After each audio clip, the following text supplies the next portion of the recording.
देखिए अगला क्वेश्चन पर ध्यान दीजिए। तो आपने 40 नंबर प्रश्न पर ध्यान दीजिए। सवाल में कुछ ज़्यादा बात नहीं है, इससे पीछे जितना बता है उसी से आधारित सवाल है, लेकिन आप लोगों को नहीं बनता, ये कष्ट की बात है। सवाल में है कि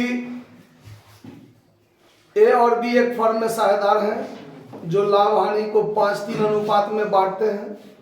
31 दिसंबर 2022 को उनका स्थिति विवरण जो है वो निम्न प्रकार था, जिसमें लायबिलिटी साइड में क्रेडिटर, बिल्स पेबल और कैपिटल, एसेट साइड में machine, stock, sundry debtor, cash at bank और कैश इन हैंड दोनों दिया हुआ है। उपरोक्त तिथि पर साझेदारों ने सी को निम्नलिखित शर्तों पर प्रवेश देने का निर्णय लिया है, जिसमें कहा गया है कि ए बी सी के बीच जो नया लाभ विभाजन अनुपात होगा वो 7-5-4 होगा। अब देखिए इसमें नया अनुपात भी दे दिया और पुराना तो है ही, तो त्याग अनुपात का तो अनिवार्यता है निकालना कि नया साझेदार जो प्रीमियम की राशि लाता है उसको पुराने साझेदार क्या करते हैं, त्याग अनुपात में बांटते हैं। तो त्याग अनुपात के लिए जब नया अनुपात नहीं रहता है तो पुराना अनुपात को ही त्याग अनुपात मान लिया जाता है, ठीक है। लेकिन जब सवाल में नया अनुपात दे दिया हो तो फिर पुराना अनुपात माइनस नया अनुपात करके क्या निकालना पड़ता है, त्याग अनुपात निकालना पड़ता है। चलिए उसके बाद है कि सी 1 लाख पूंजी और 48,000 रुपया ख्याति के रूप में लाएगा। ए और बी ख्याति की आधी रकम नगद आहरण कर लेते हैं, मतलब निकाल लेते हैं, आधी रकम ही निकालते हैं, तो आधी रहेगा आधी निकाल लेगा, ठीक है। मशीन का मूल्य 1.5 लाख, रहतिया का मूल्य 1 लाख और 10,000 के लिए अप्राप्त ऋणों के लिए व्यवस्था करना है, मतलब देनदार पर प्रोविजन फॉर बैड डेब्ट्स के लिए हमको 10,000 का व्यवस्था करना है, प्रावधान करना है। आवश्यक खाता खोलिए और चिट्ठा बनाइए। तो देखिए तब इस बात को बनाने के लिए सबसे पहले देखिए इसमें आपको कैलकुलेशन ऑफ सैक्रिफाइस रेशियो आपको निकालना पड़ेगा। सैक्रिफाइस रेशियो ये निकालना पड़ेगा। तो किसका किसका निकलता है, सैक्रिफाइस रेशियो बराबर old ratio minus new ratio, ये तो करना है। और पुराना साझेदार कौन सा है, ए और बी है, तो इसका पुराना अनुपात क्या है 5-3, तब 5-3 तब 5/8 और 3/8 माइनस नया अनुपात है 7-5-4, तो 7-5-12 और 4-16, ठीक है। तो 7/16 और 5/16, अब इसका एलसीएम हो जाएगा 16, तो ये हो जाएगा 10 - 7 यानी 3/16 और यहाँ भी 16, 3 दूना 6 माइनस 5 1/16। इसका मतलब हुआ कि सैक्रिफाइस रेशियो 3:1 हो जाएगा। क्लियर। अब नया साझेदार जो प्रीमियम लाता है RS 48,000 brought by C as premium, यही बात है कि नया साझेदार जो है वो 48,000 क्या करता है, प्रीमियम के रूप में लाता है। तो इस प्रीमियम को ए और बी बांट लेगा, तो एज शेयर हो जाएगा 48,000 गुने 3/4 और बीज शेयर हो जाएगा 48,000 गुने 1/4, मतलब 12 चौक 48, 12 तिया 36,000 और इसका हिस्सा 12,000। क्लियर हो रहा है बात, इसमें नहीं कोई दिक्कत है। मतलब वर्किंग नोट सिर्फ एक पॉइंट के लिए था। अब हमको निकालना है, सबसे पहले रिवैल्यूएशन अकाउंट बनाना है।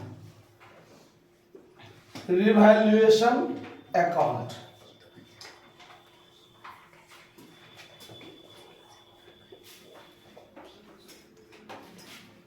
डेबिट क्रेडिट, पार्टिकुलर अमाउंट लिख लीजिएगा। रिवैल्यूएशन अकाउंट से संबंधित पॉइंट सिर्फ डी है, डी नंबर पॉइंट से मात्र रिवैल्यूएशन होगा। मशीन का मूल्य 1.5 लाख हो गया है। पहले मशीन का मूल्य कितना था, 1,20,000। देखिए बैलेंस शीट में मशीन का मूल्य पहले से 1,20,000 था, अब 1.5 लाख हो गया। तो मशीन के मूल्य में 30,000 का वृद्धि हो गया। तो जब ये संपत्ति के मूल्य में वृद्धि हुआ तो फायदा होगा तो क्रेडिट में लिखेंगे बाय मशीन अकाउंट, 30,000 रुपया। ठीक है, उसके बाद स्टॉक का मूल्य 1 लाख रुपया लगाया जाए। तो स्टॉक का मूल्य 80,000 था, अब उसका मूल्य 1 लाख लगाएंगे तो 20,000 इसके मूल्य में वृद्धि हुआ। तो स्टॉक के मूल्य में वृद्धि हुआ तो ये भी फायदा हुआ, तो ये भी क्रेडिट में होगा बाय स्टॉक अकाउंट 20,000। अब देनदार पर 10,000 का संदिग्ध ऋण का व्यवस्था करना है या अप्राप्य ऋण के लिए व्यवस्था करना है, तो ये घाटा की बात है। तो यहां रिजर्व फॉर डाउटफुल डेट्स कर दीजिए कितना, 10,000। बात हो गया खत्म। क्रेडिट साइड का जोड़ हो गया 50,000, डेबिट साइड का जोड़ 50,000, इसमें से ये घटेगा तब बचेगा 40,000, और ये 40,000 जो प्रॉफिट हो गया इसको ओल्ड पार्टनर बांट लेंगे, तो old partners capital account profit. ठीक है, इसको ए और बी बांट लेंगे किस अनुपात में, पुराने अनुपात में। पुराना अनुपात 5:3, तब 5:3 8, 8 पंचे 40, 5 25 और 5 तिया 15,000। बात खत्म, रिवैल्यूएशन अकाउंट क्लियर है। अब बनाएंगे ओल्ड पार्टनर्स कैपिटल अकाउंट। देखिए यहां पर बनाएंगे ओल्ड पार्टनर्स कैपिटल अकाउंट। तो ओल्ड पार्टनर्स कैपिटल अकाउंट में 2 साझेदार है तो 2 अमाउंट का कॉलम देंगे।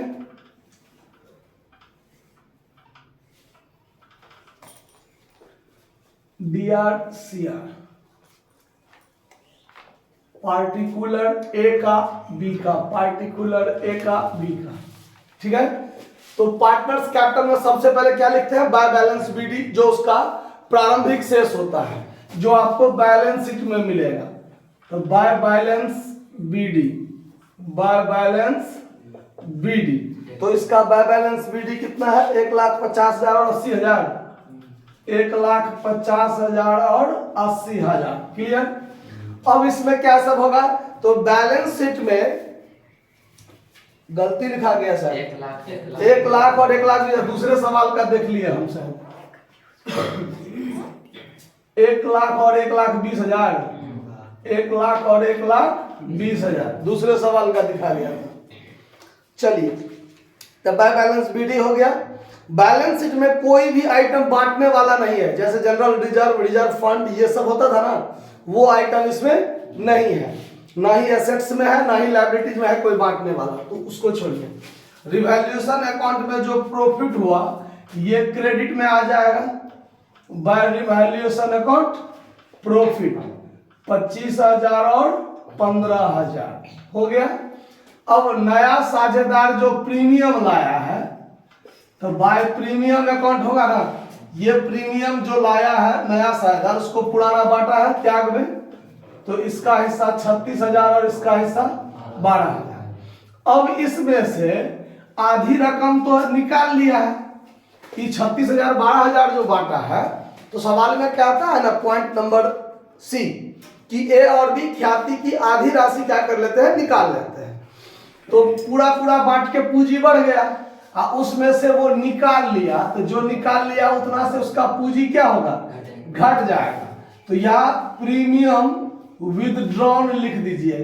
ठीक है, 18,000 ए निकाल लेगा, 6,000 बी निकाल लेगा, तो पूंजी खाता में सारा बात लिखा गया, कुछ छुटा नहीं। अब इसका जोड़ घटाव करना है, तो जोड़ घटाव कीजिएगा, तो ये हो गया 1,25,000, 1,25,000 आप 36 मिला के हो गया 1,61,000।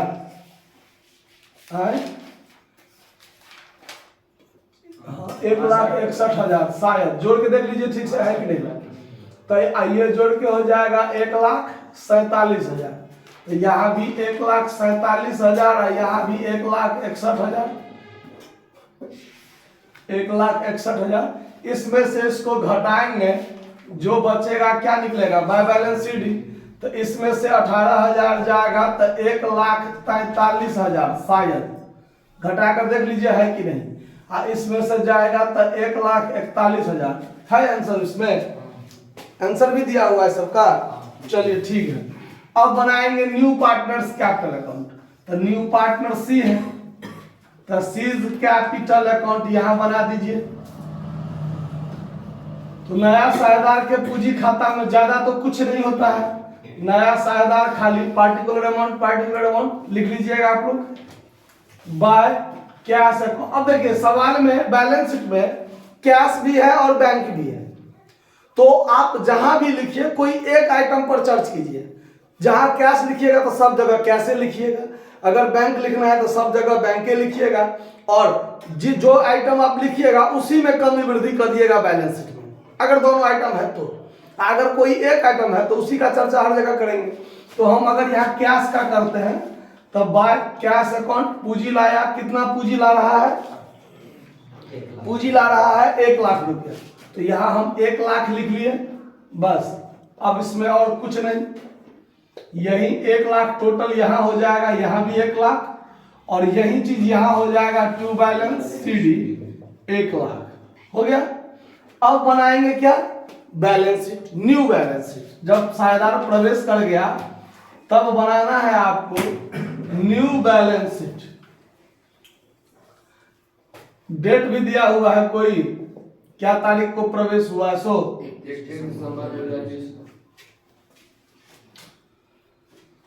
दिसंबर 2022 को बैलेंस शीट है, उसी दिन प्रवेश किया, तो वही लिख दीजिए 31 दिसंबर 2000। तो यहाँ 1 जनवरी 2023 लिख दीजिए। 31 दिसंबर 2022 को तो खत्म हो गया, उसका बैलेंस शीट आपको दिया हुआ है, ये है ना, और उस दिन प्रवेश किया तो अगले साल के प्रथम दिन नया बैलेंस शीट बन गया। ठीक है, चलिए अब ये हो गया लायबिलिटी साइड अमाउंट, और यहां हो गया एसेट्स अमाउंट। अब देखिए इसमें क्या सब है, तो सन्ड्री क्रेडिटर है 30,000, सन्ड्री क्रेडिटर्स कितना है 30,000, इसमें कोई परिवर्तन नहीं हुआ है, जो का त्यों लिख दिए। बिल्स पेबल भी 30,000, बिल्स पेबल 30,000 जो का त्यों लिख दिए। उसके बाद है कैपिटल, तो अब ABC तीनों का होगा, पहले AB मात्र का था, अब इसका हो गया 1,43,000, 1,41,000 और नए साझेदार का 1 लाख, तो 3,84,000, 3,84,000 हो गया। एसेट्स में मशीन देखिए 1,20,000 था, इसमें 30,000 का वृद्धि हो गया, इंक्रीज कर दिए, अब हो गया 1.5 लाख। स्टॉक कितना था 80,000, अब इसमें 20,000 बढ़ गया, तब ना 1 लाख पर मूल्यांकन करना है, तो इसमें भी ऐड कर दीजिए इंक्रीज।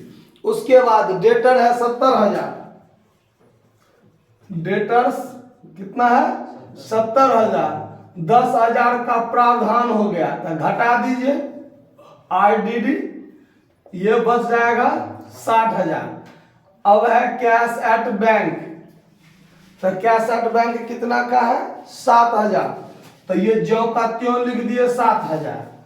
अब लिखेंगे कैश इन हैंड, कितना का था 3,000।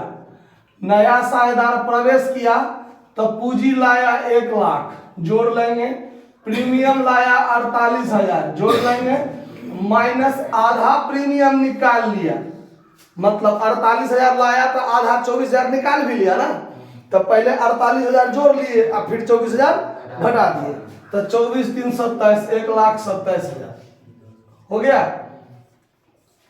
अब दोनों साइड यहाँ पर जोड़ दीजिए, दोनों साइड बराबर हो जाएगा, तो विजय प्राप्त हो गया।